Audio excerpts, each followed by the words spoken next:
कि कृपया करके मुझे बताइए क्या किसान से वादा किया गया था और वादा किया गया वादा क्यों नहीं निभाया गया और वादा निभाने के लिए हम क्या कर रहे हैं। गत वर्ष भी आंदोलन था, इस वर्ष भी आंदोलन है, हम कुछ कर नहीं रहे हैं।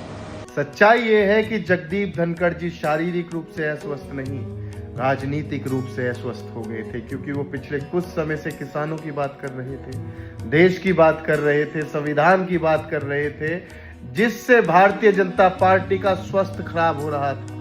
और अपने स्वास्थ्य को बचाने के लिए उन्होंने जगदीप धनखड़ उपराष्ट्रपति जी का स्वास्थ्य बिगाड़ दिया और उनको जबरन इस्तीफा दिलाकर मार्गदर्शक मंडल में भेजने का काम किया। वरना आप बताइए कि एक व्यक्ति सुबह हष्टपुष्ट सदन में आता है, अपनी बात रखता है, महाभियोग की बात करता है जस्टिस वर्मा के लिए, उस जस्टिस वर्मा के लिए जिनके घर से जले हुए बंडल के नोट मिले थे, वो भी करोड़ों की तादाद में।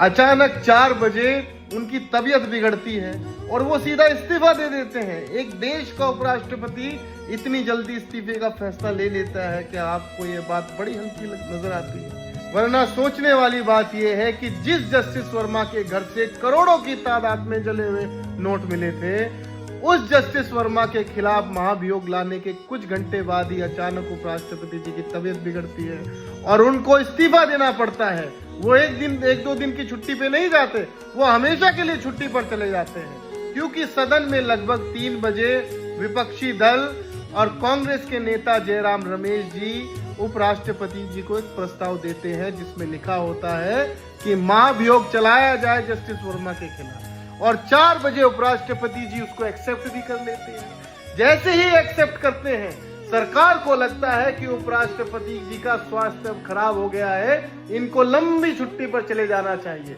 और शायद उसी का दबाव उन पर होता है जिसके चलते उनको इस्तीफा देना पड़ता है। वरना आप जानते हैं हमारे देश में एक छोटा सा कांस्टेबल भी इस्तीफा देने में हफ्तों महीनों लगा देता है, ये तो फिर भी देश के उपराष्ट्रपति थे।